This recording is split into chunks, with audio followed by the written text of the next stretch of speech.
അസ്സലാമു അലൈക്കും വറഹ്മത്തുള്ളാഹി വബറകാതുഹു. ബിസ്മില്ലാഹിർ റഹ്മാനിർ റഹീം. അൽഹംദുലില്ലാഹി റബ്ബിൽ ആലമീൻ. വസ്സലാത്തു വസ്സലാമു അലാ റസൂലില്ലാഹി വഅലാ ആലിഹി വസഹ്ബിഹി അജ്മഈൻ. അമ്മാ ബഅദു. അല്ലാഹുമ്മ സുബ്ഹാനക ലാ ഇൽമ ലനാ إلا ما علمتنا إنك أنت العليم الحكيم. رب اشرح لي صدري ويسر لي أمري واحلل عقدة من لساني يفقه قولي. അള്ളാഹുവിൻ്റെ മാർഗത്തിൽ ഞാനേറെ സ്നേഹിക്കുന്ന സഹോദരങ്ങളെ, സഹോദരിമാരെ, അബ്ദുല്ലാഹിബ്നു മുബാറക് റഹിമഹുല്ലാഹു തആലയോട് ഒരാൾ ചോദിക്കുന്നുണ്ട്, ഇലാ മത തത്ലുബുൽ ഇൽം, എത്ര കാലം നിങ്ങളിങ്ങനെ അറിവ് തേടി നടക്കും, വിജ്ഞാനം അന്വേഷിച്ച് യാത്ര ചെയ്യും? അപ്പം അതിന് അബ്ദുല്ലാഹിബ്നു മുബാറക് റഹിമഹുല്ലാഹു തആല നൽകുന്ന മറുപടി, ഹത്തൽ മമാത്ത് ഇൻഷാ അല്ലാഹ്, മരണം വരെ ഞാനൊരു വിദ്യാർത്ഥിയായിരിക്കും, ഞാൻ അറിവ് തേടുന്ന ഒരു വിജ്ഞാന ദാഹിയായിരിക്കും എന്നാണ്. അപ്പം മരണം വരെ പഠിക്കേണ്ടവരും വിദ്യാർത്ഥികളാകേണ്ടവരുമാണ് നമ്മൾ ഓരോരുത്തരും. നബി സല്ലല്ലാഹു അലൈഹി വസല്ലമയുടെ സദസ്സിലേക്ക് ഊഹം വെച്ച് ഓരോ ഇതിനനുസരിച്ചിട്ട് എന്ത് ചെയ്തിരുന്നു, ഉമർ ഇബ്നുൽ ഖത്താബ് റളിയല്ലാഹു അൻഹുവും അദ്ദേഹത്തിൻ്റെ കൂടെയുള്ള സ്വഹാബിമാരും പങ്കെടുത്തിരുന്നു എന്നാണ്. നബീൻ്റെ കാലത്ത് തന്നെ 2 സഹോദരന്മാർ, അതിൽ ഒരാൾ പണിക്ക് പോകും, മറ്റാൾ നബീൻ്റെ സദസ്സിൽ വന്നിരിക്കും. അപ്പോൾ ഈ പണിക്ക് പോകുന്ന, ജോലിക്ക് പോകുന്ന സ്വഹാബി നബി സല്ലല്ലാഹു അലൈഹി വസല്ലമയുടെ അരികിൽ വന്നിട്ട് പരാതി പറയാണ്, അള്ളാഹുവിൻ്റെ റസൂലെ, ഞാൻ അധ്വാനിച്ച് കൊണ്ടുവരുന്നതാണ് ഇവൻ കഴിക്കുന്നത്, ഇവന് നിങ്ങളുടെ സദസ്സിൽ വന്നിരിക്കുകയാണ്, ഇവനക്ക് ജോലിക്ക് പോയിക്കൂടെ? അപ്പോൾ അതിന് നബി സല്ലല്ലാഹു അലൈഹി വസല്ലമ നൽകുന്ന മറുപടി, ലഅല്ലക തുർസഖു ബിഹി, ചിലപ്പോൾ അവൻ കാരണമായിരിക്കും അള്ളാഹു നിനക്ക് റിസ്ക് തരുന്നുണ്ടാവുക എന്നാണ്. അതൊക്കെ ഇൽമിൻ്റെ ഒരു ബറക്കത്തിനെയാണ് അറിയിക്കുന്നത്. അറിവിൻ്റെ വഴിയിൽ നമ്മളുണ്ട് എങ്കിൽ അള്ളാഹുവിൻ്റെ സഹായവും അള്ളാഹുവിൻ്റെ തൃപ്തിയും അള്ളാഹുവിൻ്റെ ഇഷ്ടവും നമുക്കുണ്ടാകുമെന്ന തിരിച്ചറിവ് എപ്പോഴും നമുക്കുണ്ടാകണം. അള്ളാഹു നന്മകളിൽ മുന്നേറുവാൻ നമ്മളെല്ലാവരെയും സഹായിക്കട്ടെ. നബി സല്ലല്ലാഹു അലൈഹി വസല്ലമയുടെ മനോഹരമായ പേരുകളെ പറ്റിയിട്ടാണ് നമ്മൾ കഴിഞ്ഞ ക്ലാസ്സിൽ പറഞ്ഞത്.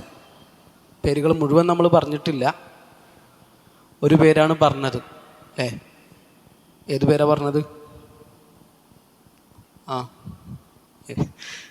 ഏത് പേരാ പറഞ്ഞത്? മുഹമ്മദ് എന്ന പേരാണ് നമ്മൾ പറഞ്ഞത്, അല്ലേ? പേരുകളുടെ അർത്ഥവും അതിൻ്റെ ബാക്കി ഭാഗങ്ങളും അടുത്തൊരു ക്ലാസ്സിൽ സൂചിപ്പിക്കാമെന്നും നമ്മൾ പറഞ്ഞിരുന്നു. എന്താണ് മുഹമ്മദ് എന്ന പേരിൻ്റെ അർത്ഥം? സ്തുതിക്കപ്പെടാൻ അർഹതയുള്ളവൻ, ഒരുപാട് കാരണങ്ങൾ കൊണ്ട് സ്തുതിക്കപ്പെടാൻ അർഹതയുള്ളവൻ എന്നതാണ് മുഹമ്മദ് എന്ന പേരിൻ്റെ അർത്ഥം.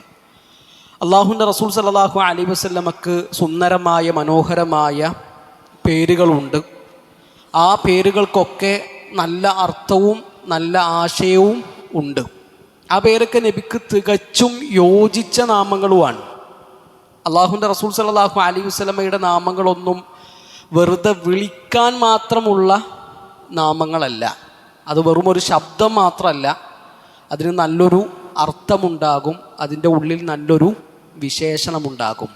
അത് അള്ളാഹുവിൻ്റെ പേരായാലും അങ്ങനെ തന്നെയാണ്, അള്ളാഹുവിൻ്റെ റസൂലിൻ്റെ പേരായാലും അങ്ങനെ തന്നെയാണ്, ഖുർആനിൻ്റെ പേരുകളായാലും അർത്ഥമുള്ള പേരുകളായിരിക്കും ഉണ്ടാവുക. നമ്മൾ കഴിഞ്ഞ ക്ലാസ്സിൽ മുഹമ്മദ് എന്ന പേരിനെ പറ്റിയിട്ടാണ് പറഞ്ഞത്. ഖുർആനിൽ 4 ഇടങ്ങളിൽ ആ പേര് അള്ളാഹു എടുത്തു പറഞ്ഞിട്ടുണ്ട്. ആരാണ് ആ പേര് നബിയെ വിളിച്ചത്? അബ്ദുൽ മുത്തലിബ്, അള്ളാഹുവിൻ്റെ റസൂൽ സല്ലല്ലാഹു അലൈഹി വസല്ലമയുടെ വല്ലുപ്പയാണ് ആ പേര് നബിക്ക് വെച്ചത്. ഇനി ഇതല്ലാത്ത പേരുകളുണ്ട്. അൻ അബി മൂസൽ അശ്അരി റളിയല്ലാഹു അൻഹു ഖാൽ, അബൂ മൂസ റളിയല്ലാഹു അൻഹു പറയാണ്, കാന റസൂലുള്ളാഹി സ്വല്ലല്ലാഹു അലൈഹി വസല്ലം യുസമ്മി ലനാ നഫ്സഹു അസ്മാഅൻ. അള്ളാഹുവിൻ്റെ റസൂൽ സല്ലല്ലാഹു അലൈഹി വസല്ലമ ഞങ്ങൾക്ക് നബിയുടെ ചില പേരുകളെ പറ്റി പറഞ്ഞു തന്നിരുന്നു. നബി പറഞ്ഞ വാക്കായിട്ട് അദ്ദേഹം പറയാണ്, അന മുഹമ്മദുൻ, ഞാൻ മുഹമ്മദാണ്. വ അഹ്മദു, ഞാൻ അഹ്മദാണ്. വൽ മുഖഫി, അത് നബിൻ്റെ മറ്റൊരു പേരാണ്, അൽ മുഖഫി. വൽ ഹാഷിർ, അൽ ഹാഷിർ എന്നത് നബിൻ്റെ പേരാണ്. വ നബിയു തൗബ വ നബിയുർ റഹ്മ. ഇത് അള്ളാഹുവിൻ്റെ റസൂൽ സല്ലല്ലാഹു അലൈഹി വസല്ലമയുടെ പേരുകളായിട്ട് ഇമാം മുസ്ലിം റഹിമഹുല്ലാ റിപ്പോർട്ട് ചെയ്യുന്ന 2335 ഹദീസായിട്ട് നമുക്ക് കാണാൻ പറ്റും. നബി സല്ലല്ലാഹു അലൈഹി വസല്ലമ പറഞ്ഞ വേറൊരു ഹദീസ് ഇമാം ബുഖാരി റഹിമഹുല്ലാഹു തആല ഉദ്ധരിക്കുന്നു. ലീ ഖംസതു അസ്മാ, എനിക്ക് 5 നാമങ്ങളുണ്ട്. അന മുഹമ്മദുൻ, ഞാൻ മുഹമ്മദാണ്. വ അഹ്മദു വ അനൽ മാഹി അല്ലദീ യംഹുല്ലാഹു ബിഹിൽ കുഫ്ർ വ അനൽ ഹാഷിർ അല്ലദീ യുഹ്ശറു നാസു അലാ ഖദമി വ അനൽ ആഖിബ്. അപ്പോൾ ഇവിടെ ഈ ഹദീസിൽ, കഴിഞ്ഞ ഹദീസിൽ ഇല്ലാത്ത കുറച്ച് പേരുകൾ, അൽ മാഹി, അതുപോലെ തന്നെ അൽ ആഖിബ്, ഇതൊക്കെ നബിൻ്റെ പേരുകളായിട്ട് സ്ഥിരപ്പെട്ടതാണ്. അപ്പോൾ ഇവിടെ നബി സല്ലല്ലാഹു അലൈഹി വസല്ലം പറഞ്ഞു, ലീ ഖംസതു അസ്മാ, എനിക്ക് 5 പേരുകളുണ്ട്. 5 പേരുകളുണ്ട് എന്ന് പറഞ്ഞതിൻ്റെ അർത്ഥം 5 പേരുകൾ മാത്രമാണോ? അല്ല, അത് ഈ പറഞ്ഞ 2 ഹദീസിൽ നിന്ന് നമുക്ക് മനസ്സിലാകും. കാരണം ഈ പറഞ്ഞ 2 ഹദീസിലെ 1 പേരുകൾ എണ്ണിയാൽ തന്നെ 5-ലധികം പേരുകൾ ഉണ്ട്. അപ്പോൾ പിന്നെ ഈ പറഞ്ഞ 5 എന്നുള്ളതുകൊണ്ടുള്ള ഉദ്ദേശം എന്താണ്? ഫത്ഹുൽ ബാരിയിൽ ഇബ്നു ഹജർ റഹിമഹുല്ലാഹ് പറയുന്നുണ്ട്, ഇവിടെ 5 എന്ന് പറഞ്ഞത് മുൻപൊരാൾക്കും വിളിക്കപ്പെടാത്ത 5 പേരുകൾ എന്ന അർത്ഥത്തിലായിരിക്കാം. അല്ലെങ്കിൽ നബി സല്ലല്ലാഹു അലൈഹി വസല്ലമയുടെ പേരുകളുടെ കൂട്ടത്തിൽ ഈ 5 പേരുകൾക്കുള്ള മഹത്വവും അതിനുള്ള പ്രാധാന്യവും അറിയിച്ചുകൊണ്ടായിരിക്കാം അള്ളാഹുവിൻ്റെ റസൂൽ സല്ലല്ലാഹു അലൈഹി വസല്ലം അങ്ങനെ ലീ ഖംസതു അസ്മാ എന്ന് പറഞ്ഞത് എന്നാണ്. നമുക്ക് ഈ പേരുകളുടെയൊക്കെ പൊരുൾ, അതിൻ്റെ ഒരു അർത്ഥം പെട്ടെന്ന് പറഞ്ഞു പോകാം. മുഹമ്മദ് എന്ന പേരിൻ്റെ അർത്ഥം നമ്മൾ പറഞ്ഞു, ഒരുപാട് കാരണങ്ങൾ കൊണ്ട് സ്തുതിക്കപ്പെടാൻ അർഹതയുള്ളവൻ, അതാണ് മുഹമ്മദ് എന്ന പേരിൻ്റെ അർത്ഥം. ഇനി രണ്ടാമത് നമ്മൾ പറയുന്ന പേര് അഹ്മദു. അന മുഹമ്മദുൻ വ അഹ്മദു എന്ന് നബി പറഞ്ഞു. അഹ്മദ് എന്ന് പറഞ്ഞാൽ ഏറ്റവും അധികം അള്ളാഹുവിനെ സ്തുതിക്കുന്നവൻ എന്നാണ് അർത്ഥം. അടിമകളുടെ കൂട്ടത്തിൽ ഏറ്റവും അധികം അള്ളാഹുവിനെ സ്തുതിക്കുന്നവൻ. അറബി ഭാഷയിൽ അഫ്അൽ വസ്നിലേക്ക് എന്ത് ചെയ്യും? ഒരു പദത്തെ കൊണ്ടുവന്നാൽ ഏറ്റവും കൂടുതൽ, കൂട്ടത്തിൽ ഏറ്റവും നല്ലത് എന്നുള്ള അർത്ഥമാണ് കിട്ടുക. ഇപ്പോൾ ചില ആൾക്കാർക്ക് പേരുണ്ടാവും അജ്മൽ, അല്ലെ, അജ്മലു. അജ്മലു എന്ന് പറഞ്ഞാൽ ഏറ്റവും ഭംഗിയുള്ളത് എന്നാണ്. അഹ്സനു, ഏറ്റവും നല്ലത്. നമ്മൾ ചില കാര്യങ്ങളൊക്കെ പറയലുണ്ടല്ലോ, അതാണ് ഏറ്റവും അഫ്ലൽ. ഏറ്റവും അഫ്ലൽ എന്ന് പറയേണ്ട ആവശ്യമില്ല, അതാണ് അഫ്ലൽ എന്ന് പറഞ്ഞാൽ തന്നെ അതാണ് ഏറ്റവും നല്ലത്, ഏറ്റവും ശ്രേഷ്ഠമായ കാര്യം അതാണെന്നുള്ളതാണ് അർത്ഥം. അത് ആ ഒരു വസനിലേക്ക്, ആ ഒരു രൂപത്തിലേക്ക് അറബി ഭാഷയിലെ പദങ്ങൾ കൊണ്ടുവരുമ്പോൾ ആ അർത്ഥമാണ് കിട്ടുക. അപ്പോൾ നമുക്ക് പരിചയമുള്ള സൂറത്തുകളിലൊക്കെ അത്, അതിൻ്റെ രൂപങ്ങൾ നമുക്ക് കാണാൻ പറ്റും. അല്ലാഹു അക്ബർ, ഏറ്റവും വലിയവൻ. വയതജന്നബുഹൽ അഷ്ഖാ, ഏറ്റവും ഭാഗ്യം കെട്ടവൻ. അങ്ങനെയാണ് അതിൻ്റെ അർത്ഥം വരിക. അതാണ് അഹ്മദു, ഏറ്റവും കൂടുതൽ അള്ളാഹുവിനെ സ്തുതിക്കുന്നവനാണ് അള്ളാഹുവിൻ്റെ റസൂൽ സല്ലല്ലാഹു അലൈഹി വസല്ലം. ഈ അഹ്മദ് എന്ന പേരും ഖുർആനിൽ വന്ന പേരാണ്. ഈസാ നബി അലൈഹി സ്വലാത്തു വസ്സലാമയുടെ സുവിശേഷമായിട്ട് സൂറത്തു സഫിലെ 6-ാമത്തെ ആയത്തിൽ അള്ളാഹു ആ പേര് പറയുന്നുണ്ട്. യഅ്തി മിൻ ബഅദി ഇസ്മുഹു അഹ്മദ്, എനിക്ക് ശേഷം ഒരു നബി വരാനുണ്ട്, ആ നബിൻ്റെ പേര് അഹ്മദ് എന്നാണ്. ഇനി 3-ാമത്തെ പേര് അൽ മാഹി. അൽ മാഹി, മഹാ യംഹു എന്ന് പറഞ്ഞാൽ മായ്ക്കുക എന്നാണ് അർത്ഥം. എന്താണ് നബിക്ക് ആ പേര് വരാനുള്ള കാരണമെന്ന് അള്ളാഹുവിൻ്റെ റസൂൽ സല്ലല്ലാഹു അലൈഹി വസല്ലമ തന്നെ നമുക്ക് പറഞ്ഞു തന്നിട്ടുണ്ട്. യംഹുല്ലാഹു ബിഹൽ കുഫർ, എന്നെ കൊണ്ട് അള്ളാഹു എന്തിനെ മായ്ക്കുന്നു? കുഫറിനെ മായ്ക്കുന്നു. മദീനയിൽ നിന്ന്, മക്കയിൽ നിന്ന്, ജസീറത്തുൽ അറബിൽ നിന്നൊക്കെ അള്ളാഹുവിൻ്റെ റസൂൽ സല്ലല്ലാഹു അലൈഹി വസല്ലമയെ കൊണ്ട് അള്ളാഹു കുഫ്റിനെ തുടച്ചു നീക്കി. അതുപോലെ തന്നെ കുഫ്റിനെതിരെയുള്ള ഏറ്റവും വലിയ തെളിവാണ് അള്ളാഹുവിൻ്റെ റസൂൽ സല്ലല്ലാഹു അലൈഹി വസല്ലം. അതുകൊണ്ട് തന്നെ അൽ മാഹി എന്ന പേര് നബിക്കുണ്ട്. മായിക്കുന്നവൻ എന്നാണ് അതിൻ്റെ അർത്ഥം. എന്തിനെയാണ് മായിക്കുന്നത്? കുഫ്റിനെയാണ് മായിക്കുന്നത്. നാലാമത്തെ പേര് അൽ ഹാഷിർ. അൽ ഹാഷിർ എന്താ? ഹഷറ എന്ന് പറഞ്ഞാൽ ഒരുമിച്ച് കൂട്ടി അല്ലേ? ഹഷറ, മഹ്ഷർ, ഒരുമിച്ച് കൂട്ടുന്ന സ്ഥലം ആണ് മഹ്ഷർ. അൽ ഹാഷിർ ഒരുമിച്ച് കൂട്ടുന്നവൻ. നബി സല്ലല്ലാഹു അലൈഹി വസല്ലമയുടെ പേരാണ് അൽ ഹാഷിർ, ഒരുമിച്ച് കൂട്ടുന്നവൻ. അതിൻ്റെ അർത്ഥം എന്താണെന്ന് വെച്ചാൽ ഇബ്നു ഹജർ റഹിമഹുല്ലാഹ് ഫത്ഹുൽ ബാരിയിൽ പറയുന്നുണ്ട്, എല്ലാവരും നബി സല്ലല്ലാഹു അലൈഹി വസല്ലമയുടെ പിറകിലായിട്ടാണ് ഖിയാമത്ത് നാളിൽ ഒരുമിച്ച് കൂട്ടപ്പെടുക. ആദ്യം ഖബറിന്ന് എഴുന്നേറ്റ് വരുന്ന ആൾ ആരാണ്? അള്ളാഹുവിൻ്റെ റസൂൽ സല്ലല്ലാഹു അലൈഹി വസല്ലമയാണ്. നബി സല്ലല്ലാഹു അലൈഹി വസല്ലം പറഞ്ഞു, അന സയ്യിദു വലദി ആദം, ഞാൻ ആദമിൻ്റെ മക്കളുടെ നേതാവാണ്. വ അവ്വലു മൻ യുൻഷഖു അൻഹുൽ ഖബർ, ആദ്യമായിക്കൊണ്ട് ഖബർ പിളർന്ന് പുറത്തു വരുന്നവൻ ഞാനാണ് എന്നും റസൂലുള്ളാഹി സ്വല്ലല്ലാഹു അലൈഹി വസല്ലമ പറഞ്ഞു. അത് ഇമാം മുസ്ലിം റഹിമഹുല്ലാഹ് റിപ്പോർട്ട് ചെയ്യുന്ന 2278 ഹദീസാണ്. അപ്പോൾ അതാണ് അൽ ഹാഷിർ എന്ന പേരിൻ്റെ അർത്ഥം, ഒരുമിച്ച് കൂട്ടുന്നവൻ. ഒരുമിച്ച് കൂട്ടുന്നവർ പറഞ്ഞാൽ എല്ലാവരും നബിക്ക് ശേഷമാണ് എന്ത് ചെയ്യുക? ആഖിറത്തിൽ വരിക. നബിക്ക് പിറകിലാണ് എല്ലാവരെയും ഒരുമിച്ച് കൂട്ടുക. അഞ്ചാമത്തെ പേര് അൽ ആക്കിബ്. അൽ ആക്കിബ് നമ്മൾ പറയില്ല, അൽ ആക്കിബ്, ആക്കിബത്ത് നന്നാക്കണം അല്ലേ? വല ആക്കിബത്തു ലിൽ മുത്തഖീൻ, പര്യവസാനം എന്നുള്ളതൊക്കെ പറയലുണ്ട്. അൽ ആക്കിബ് എന്ന് പറഞ്ഞാൽ ഏറ്റവും അവസാനത്തവൻ എന്ന അർത്ഥമാണ്. അത് നബി സല്ലല്ലാഹു അലൈഹി വസല്ലമ തന്നെ പറയുന്നത് കാണാൻ പറ്റും, അനൽ ആക്കിബുൽ ലദീ ലൈസ ബഅദി നബിയ്യുൻ, ഇനി എനിക്ക് ശേഷം ഒരു നബി വരാനില്ലാത്ത ആക്കിബാണ് ഞാൻ, ഏറ്റവും അവസാനത്തെ ആളാണ് ഞാൻ. നബി സല്ലല്ലാഹു അലൈഹി വസല്ലമക്ക് ശേഷം ഇനി ഒരു നബി വരാനുണ്ടോ? ഇല്ല. നബിക്ക് ശേഷം ഒരു നബി വരാനുണ്ട് എന്ന് ആരെങ്കിലും വിശ്വസിക്കുകയാണെങ്കിൽ അവൻ കാഫിറാൻ.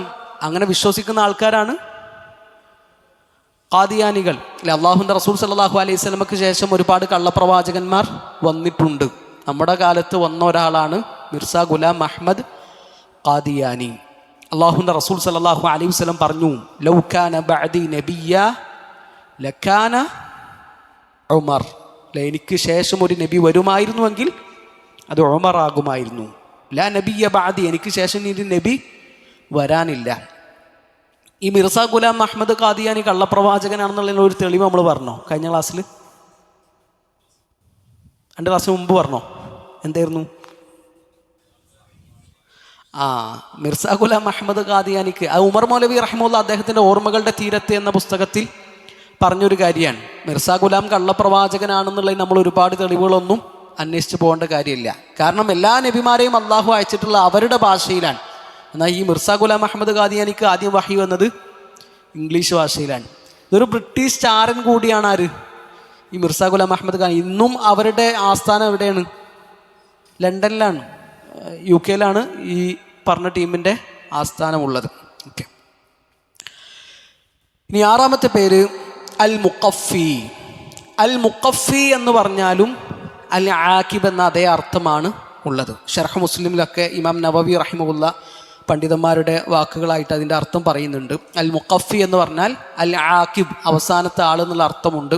അതുപോലെ തന്നെ നബിമാരുടെ പാത പിൻപറ്റി വരുന്നവൻ എന്ന അർത്ഥം അൽ മുഖഫി എന്ന പദത്തിന് ഉണ്ട്, ആ പേരിന് ഉണ്ട് എന്നാണ്. 7ാമത്തെ പേര് നബിയു തൗബ, തൗബയുടെ നബി. 8 നബിയുർ റഹ്മ, കാരുണ്യത്തിൻ്റെ നബി, നബീൻ്റെ റഹ്മത്തിനെ അറിയിക്കുന്ന പേരുകളാണ് ഈ നബിയു തൗബ, അതുപോലെ തന്നെ നബിയുർ റഹ്മ എന്നതൊക്കെ. അപ്പോൾ അർത്ഥമുള്ള പേരുകളാണ് നബി സല്ലല്ലാഹു അലൈഹി വസല്ലമക്ക് ഉള്ളത്. ഈ പറഞ്ഞ പേരുകളൊക്കെ അർത്ഥമുള്ള പേരാണല്ലോ.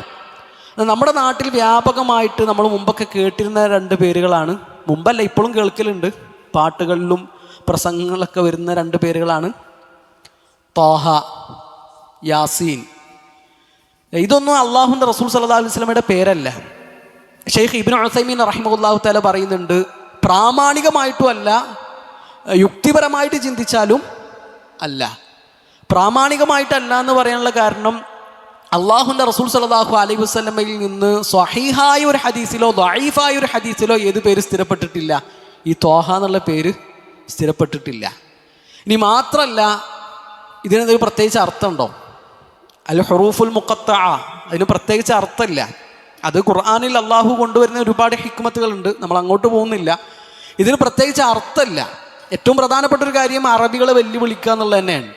കാരണം നിങ്ങൾ സംസാരിക്കുന്ന ഈ ഭാഷ, നിങ്ങൾ കവിത പാടുന്ന ഈ ഭാഷ, ആ ഭാഷ കൊണ്ടാണ് ഞാൻ ഈ ഖുർആൻ ഇറക്കിയിട്ടുള്ളത്. നിങ്ങൾക്ക് പറ്റുമെങ്കിൽ ഇങ്ങനത്തെ ഒരു ഖുർആൻ നിങ്ങളും കൊണ്ടുവരൂ എന്ന വെല്ലുവിളിയാണ് ശരിക്കും അൽ ഹുറൂഫുൽ മുഖത്തയുടെ ഏറ്റവും പ്രധാനപ്പെട്ട ഒരു ലക്ഷ്യമായിട്ട് തഫ്സീറുകളിലൊക്കെ നമ്മൾ കാണുന്നത്. അപ്പോൾ പ്രത്യേകിച്ച് ആ പേരിന് എന്തില്ല, ത്വാഹ എന്നുള്ള പേരിനോ യാസീൻ എന്ന പേരിനോ എന്തില്ല, അർത്ഥമില്ല. ഒന്നത് പ്രമാണങ്ങളിൽ സ്ഥിരപ്പെട്ടിട്ടില്ല. അള്ളാഹുവിൻ്റെ റസൂൽ സല്ലല്ലാഹു അലൈഹി വസല്ലമയിൽ നിന്ന് സ്വഹീഹായ ഹദീസിലോ ദഈഫായ ഹദീസിലോ ഏത് പേര് വന്നിട്ടില്ല? ത്വാഹ എന്നുള്ള പേര് വന്നിട്ടില്ല. അതുപോലെ തന്നെ യുക്തിപരമായിട്ട് ചിന്തിക്കുകയാണെങ്കിലും അതിന് അർത്ഥമില്ല. നബി സല്ലല്ലാഹു അലൈഹി വസല്ലമയുടെ എല്ലാ പേരുകൾക്കും എന്തുണ്ട്? അർത്ഥമുണ്ട്, ആശയമുണ്ട്. നബിൻ്റെ പേരുകളൊന്നും വെറുതെ വിളിക്കാൻ മാത്രമുള്ളൊരു ശബ്ദമല്ല. അപ്പം ഈ രണ്ട് കാരണങ്ങൾ കൊണ്ട് അത് പേരല്ല എന്നുള്ളതാണ്. അത് വിശേഷണമാണ്. അതെ, മുസ്തഫ ഇസ്തഫ യസ്തഫി എന്നൊക്കെ പറഞ്ഞാൽ തിരഞ്ഞെടുക്കുക എന്നാണ് അർത്ഥം. നബിയുൽ മുസ്തഫ, നബിയുൽ മുഖ്താർ, നബിയുൽ മുഖ്താർ എന്നൊക്കെ നബിനെ പറ്റിയിട്ട് വിശേഷണമായിട്ട് പറയുന്നുണ്ട്. വിശേഷണങ്ങൾ പറയാം. അള്ളാഹുവിൻ്റെ റസൂൽ സല്ലല്ലാഹു അലൈഹി വസല്ലമക്ക് ഇല്ലാത്തൊരു പേര് പറയാൻ പറ്റൂല. നബിക്ക് ഇല്ലാത്തൊരു പേര് പറയാൻ പറ്റൂല. ഷെയ്ഖ് ഇബ്നു ഉസൈമീൻ റഹിമഹുല്ലാഹു തആലയോട് തന്നെ ഒരാൾ ചോദിക്കുന്നുണ്ട്, നബി സല്ലല്ലാഹു അലൈഹി വസല്ലമയുടെ പേരുകളൊക്കെ തൗഖീഫിയാണോ? തൗഖീഫിയാണെന്ന് ചോദിച്ചാൽ ഖുർആനിലും സുന്നത്തിലും സ്ഥിരപ്പെട്ട പേര് മാത്രമേ നബിക്ക് വെച്ചു കൊടുക്കാൻ പറ്റുള്ളൂ, അതല്ല നബിക്ക് ചേർന്ന പേരുകൾ നമുക്ക് വെച്ചു കൊടുക്കാൻ പറ്റുമോ എന്ന് ഒരാൾ ചോദിക്കുന്നുണ്ട്. അപ്പോൾ ഇബ്നു ഉസൈമീൻ റഹിമഹുല്ലാഹ് അയാളോട് തിരിച്ചു ചോദിക്കുകയാണ്, നിങ്ങളെ മോൻ്റെ പേരെന്താണ്? അപ്പോൾ അയാൾ പറഞ്ഞു, എൻ്റെ മോൻ്റെ പേര് അബ്ദുറഹ്മാൻ എന്നാണ്. അപ്പോൾ നിങ്ങളെ മോനെ ഒരാൾ അബ്ദുൽ അസീസ് എന്ന് വിളിച്ചാൽ ഓനക്ക് ഇഷ്ടപ്പെടുമോ? പറഞ്ഞാൽ അവനക്ക് ഇഷ്ടപ്പെടില്ല. പിന്നെ എങ്ങനെയാണ് നിങ്ങൾ നബിക്കില്ലാത്തൊരു പേര്, നബി പറയാത്തൊരു പേര് നിങ്ങൾ നബിനെ വിളിക്കുക എന്ന് ഷെയ്ഖ് ഇബ്നു ഉസൈമീൻ റഹിമഹുല്ലാഹു തആല തിരിച്ചു ചോദിക്കുന്നുണ്ട്. അപ്പം നബീനെ ഒരു പേര് വിളിക്കണമെങ്കിൽ അത് അള്ളാഹുവിൻ്റെ റസൂലും നമുക്ക് പറഞ്ഞു തന്ന പേരായിരിക്കണം. എന്നാൽ വിശേഷണങ്ങൾ പറയാം. നബിക്ക് യോജിച്ച വിശേഷണങ്ങൾ നമുക്ക് എന്ത് ചെയ്യാൻ പറ്റും? പറയാൻ പറ്റും. വിശേഷണങ്ങൾ വേറെയാണ്, പേര് വേറെയാണ്. അതാണ് അർത്ഥമുള്ള പേരല്ല നമ്മൾ സെലക്ട് ചെയ്യേണ്ടത്. ഈ പേരിന് എന്തില്ല, പ്രത്യേകിച്ച് അർത്ഥമില്ല. ഇപ്പം ചില ആൾക്കാർ പറയാൻ എന്താ വെച്ചാൽ ത്വാഹ എന്നത് നബിൻ്റെ പേരാണെന്ന് പറയാൻ വേണ്ടി പറയാ, അടുത്ത ആയത്ത് എന്താണ്? മാ അൻസൽനാ അലൈക്കൽ ഖുർആൻ ലിതഷ്ഖാ, നബിയെ നിങ്ങളുടെ മേലിൽ ഈ ഖുർആൻ നാം അവതരിപ്പിച്ചിട്ടുള്ളത് നിങ്ങളെ ഇടങ്ങറാക്കാൻ വേണ്ടിയിട്ടല്ല. അപ്പം അവിടെ യാ ത്വാഹ എന്നുണ്ട്. ഈ ത്വാഹ എന്ന് വിളിച്ചിട്ടാണ് നബിനോട് ഇത് സംസാരിക്കുന്നതെന്നാണ് പറയുക. അതിനുള്ള മറുപടി ഖുർആനിൽ തന്നെ ഉണ്ട്. ഇപ്പോൾ അലിഫ് ലാം മീം സ്വാദ്, അത് കഴിഞ്ഞിട്ടുള്ള അടുത്ത ആയത്ത് എന്താണ്? കിതാബുൻ ഉൻസില ഇലൈക്, അല്ലേ, നിങ്ങളുടെ മേൽ നിങ്ങൾക്ക് അള്ളാഹു ഇറക്കി തന്ന ഗ്രന്ഥമാണത്. അലിഫ് ലാം മീം സ്വാദ്. അതിൻ്റെ അർത്ഥം നബിനെ യാ അലിഫ് ലാം മീം സ്വാദ് എന്ന് ആരെങ്കിലും വിളിക്കലുണ്ടോ? നബിക്ക് അലിഫ് ലാം മീം സ്വാദ് എന്നുള്ള പേരില്ല. അലിഫ് ലാം റാ എന്ന് കഴിഞ്ഞിട്ടും ഖുർആൻ നിങ്ങൾക്ക് വേണ്ടി ഇറക്കപ്പെട്ടിരിക്കുന്നു അള്ളാഹു പറയുന്നുണ്ട്. അവിടെ ഒന്നും അലിഫ് ലാം മീം സ്വാദും അലിഫ് ലാം റാ അതൊന്നും നബി സല്ലല്ലാഹു അലൈഹി വസല്ലമയുടെ പേരുകളായിട്ട് ആരും പറയാറില്ല. അപ്പം അതുപോലെ തന്നെ ത്വാഹ, യാസീൻ എന്ന പേര് അള്ളാഹുവിൻ്റെ റസൂൽ സല്ലല്ലാഹു അലൈഹി വസല്ലമയുടെ പേരുകളായിട്ട് സ്ഥിരപ്പെട്ടിട്ടില്ല എന്നാണ് നമ്മൾ മനസ്സിലാക്കേണ്ടത്.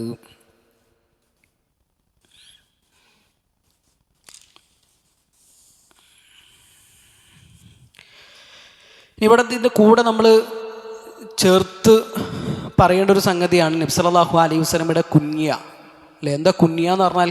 കുനിയത്തുൻ, വിളിപ്പേര്, അല്ലേ? വാപ്പയിലേക്കോ അല്ലെങ്കിൽ മക്കളിലേക്കോ ഒക്കെ ചേർത്തി പറയുന്ന പേരുകൾ. അത് അറബികളുടെ ഒരു രീതിയാണ് കുനിയത്ത് എന്നുള്ളത്. എന്തായിരുന്നു നബി സല്ലല്ലാഹു അലൈഹി വസല്ലമയുടെ കുനിയത്ത്? അബുൽ ഖാസിം. ആരാണ് അൽ ഖാസിം? അള്ളാഹുവിൻ്റെ റസൂൽ സല്ലല്ലാഹു അലൈഹി വസല്ലമയുടെ മൂത്ത മകനാണ് അൽ ഖാസിം. ആ മകനിലേക്ക് ചേർത്തിയിട്ടാണ് നബി സല്ലല്ലാഹു അലൈഹി വസല്ലമക്ക് അബുൽ ഖാസിം എന്ന പേര് വന്നിട്ടുള്ളത്. ഹദീസിലൊക്കെ വന്ന പേരാണത്. നബി സല്ലല്ലാഹു അലൈഹി വസല്ലമ ഒരു ജൂതനായ കുട്ടി മരിക്കാൻ കിടക്കുന്ന നേരത്ത് ആ കുട്ടിൻ്റെ അരികിലേക്ക് ചെല്ലുന്നുണ്ട്. അത് നബിൻ്റെ ഭൃത്യനായിരുന്നു. നബി സല്ലല്ലാഹു അലൈഹി വസല്ലമക്ക് സേവനം ചെയ്തിരുന്ന ഒരു കുട്ടിയാണ്. ആ കുട്ടി മരിക്കാൻ കിടക്കുന്ന സമയത്ത് നബി ലാ ഇലാഹ ഇല്ലല്ലാഹ് പറയുന്നുണ്ട്, യാ ഗുലാം ഖുൽ ലാ ഇലാഹ ഇല്ലല്ലാഹ്. അപ്പോൾ ആ കുട്ടി വാപ്പാൻ്റെ മുഖത്തേക്ക് ഇങ്ങനെ നോക്കിയെന്നാണ്.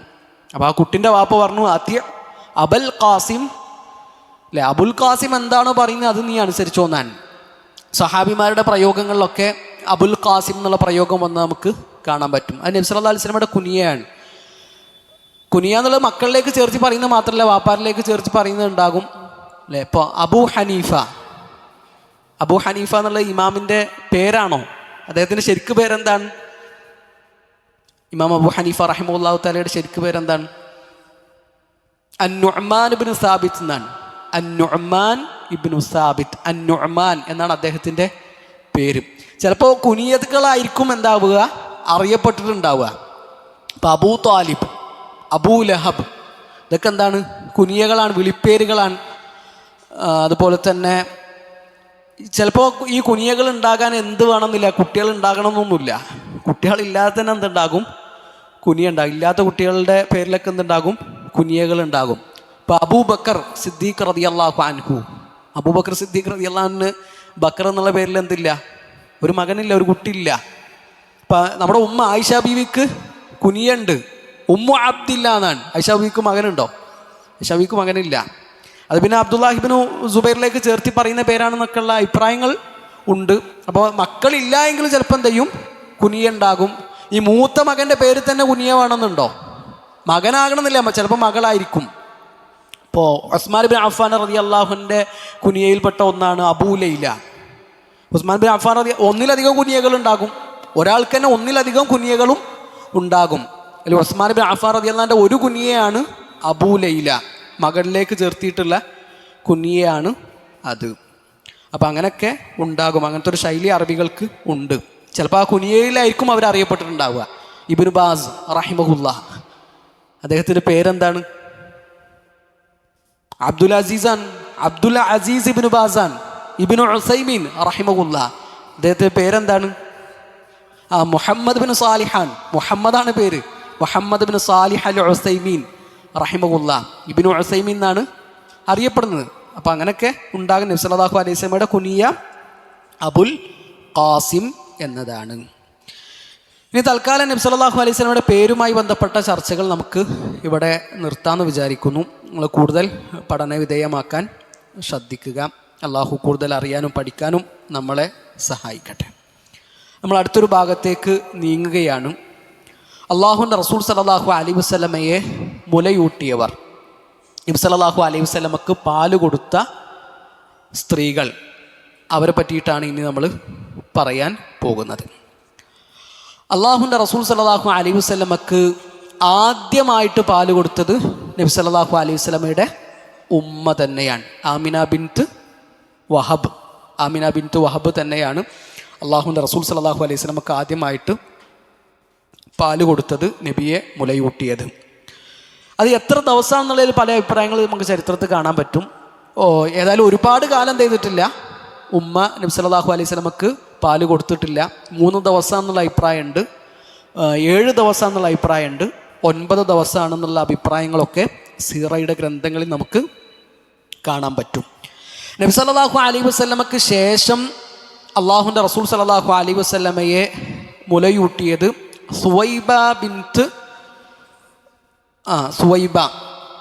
അദ്ദേഹം അവരുടെ ഉപ്പയുടെ പേരെന്താന്നുള്ളത് എഴുതിയിട്ടില്ല. സുവൈബ എന്ന് പറഞ്ഞാൽ അബൂലഹബിൻ്റെ അടിമയായിരുന്നു. അബൂലഹബിൻ്റെ മൗലയാണ് സുവൈബ. അവർ അള്ളാഹുവിൻ്റെ റസൂൽ സല്ലല്ലാഹു അലൈഹി വസല്ലമക്ക് എന്ത് ചെയ്തിട്ടുണ്ട്? കുറച്ച് ദിവസങ്ങൾ പാല് കൊടുത്തിട്ടുണ്ട്. ഇബ്നുൽ ജൗസി റഹിമഹുല്ലാഹു തആല പറയുന്നുണ്ട്, അവർ ഇസ്ലാം സ്വീകരിച്ചതായിട്ട് ആരും പറഞ്ഞത് വന്നിട്ടില്ല. സുവൈബ ഇസ്ലാം സ്വീകരിച്ചതായിട്ടുള്ള രേഖകളൊന്നും വന്നിട്ടില്ല. സുവൈബക്കൊരു മകനുണ്ടായിരുന്നു, മസ്റൂഹ്. അവരുടെ കൂടെ തന്നെയാണ് സുവൈബ ആർക്കും പാല് കൊടുത്തത്? അള്ളാഹുവിൻ്റെ റസൂൽ സല്ലല്ലാഹു അലൈഹി വസല്ലമക്കും പാല് കൊടുത്തിരുന്നത്. നബി സല്ലല്ലാഹു അലൈഹി വസല്ലമക്ക് പാല് കൊടുക്കുന്നതിന് മുമ്പ് സുവൈബ ഹംസ റളിയല്ലാഹു അൻഹുവിന് പാല് കൊടുത്തിട്ടുണ്ട്.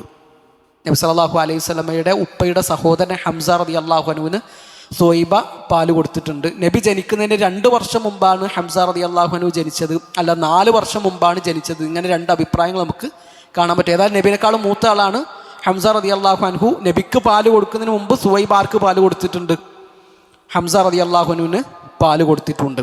അതുപോലെ തന്നെ അബൂ സലമ റളിയല്ലാഹു അൻഹു, Abu സലമത്ത് bin Abdul Asaad al മഖ്സൂമി, ഇവരും നബി സല്ലല്ലാഹു അലൈഹി വസല്ലമയുടെ മുലകുടി ബന്ധത്തിലുള്ള സഹോദരനാണ്. നബിക്ക് ശേഷം അബൂ സലമക്കും സുവൈബ എന്ത് ചെയ്തിട്ടുണ്ട്? പാല് കൊടുത്തിട്ടുണ്ട്. അപ്പോൾ ഹംസ റളിയല്ലാഹു അൻഹു അതുപോലെ തന്നെ അബൂ സലമ റളിയല്ലാഹു അൻഹു, ഇവർ 2 പേരും അള്ളാഹുവിൻ്റെ റസൂൽ സല്ലല്ലാഹു അലൈഹി വസല്ലമയുടെ മുലകുടി ബന്ധത്തിലുള്ള സഹോദരങ്ങളാണ്. ഹംസ റളിയല്ലാഹു അൻഹു നമുക്ക് പരിചയം ഉണ്ടാകും, നമ്മൾ ഒരുപാട് കേട്ടിട്ടുണ്ട്. നബി സല്ലല്ലാഹു അലൈഹി വസല്ലമയുടെ സീറയിലെ വലിയൊരു റോള് വഹിക്കുന്ന ഒരാളാണ് ഹംസ റളിയല്ലാഹു അൻഹു. അതുപോലെ തന്നെ അബൂ സലമ റളിയല്ലാഹു അൻഹുവും പ്രസിദ്ധനായ സ്വഹാബിയാണ്. ആദ്യമായിട്ട് മക്കയിൽ നിന്ന് മദീനയിലേക്ക് ഹിജ്റ പോകുന്നതും അബൂ സലമ മരിച്ചതിന് ശേഷം ഉമ്മു സലമയെ അള്ളാഹുവിൻ്റെ റസൂൽ സല്ലല്ലാഹു അലൈഹി വസല്ലമ കല്യാണം കഴിക്കുന്നതൊക്കെ ചരിത്രത്തിലുണ്ട്. ഉമ്മു സലമ റളിയല്ലാഹു അൻഹ പിന്നീട് നമ്മുടെ ഉമ്മയായിട്ട് മാറുന്നു. നബി സല്ലല്ലാഹു അലൈഹി വസല്ലമ നബിയായി നിയോഗിക്കപ്പെട്ട് 2ാമത്തെ വർഷമാണ് ഹംസ റളിയല്ലാഹു അൻഹു ഇസ്ലാം സ്വീകരിക്കുന്നത്. ആ ഇസ്ലാം സ്വീകരണമൊക്കെ സംഭവ ബഹുലമാണ്. ഇൻഷാ അല്ലാഹ് നമുക്കത് ഹംസ റളിയല്ലാഹുവിനെ പറ്റിയിട്ടുള്ള വിശദമായ ഭാഗങ്ങൾ വരുമ്പോഴും മക്കയിലെ രഹസ്യ പ്രബോധനങ്ങൾ പറയുമ്പോഴൊക്കെ നമുക്ക് സൂചിപ്പിക്കാമെന്ന് വിചാരിക്കുന്നു. ബദറിൽ പങ്കെടുത്തിട്ടുണ്ട്. ഏത് യുദ്ധത്തിലാണ് അദ്ദേഹം ഷഹീദാകുന്നത്? ഉഹദ് യുദ്ധത്തിലാണ് അല്ലെ? വഹ്ഷിയാണ് ചാട്ടുളി എറിഞ്ഞ് ഹംസ റളിയല്ലാഹു അൻഹുവിനെ വധിക്കുന്നതൊക്കെ.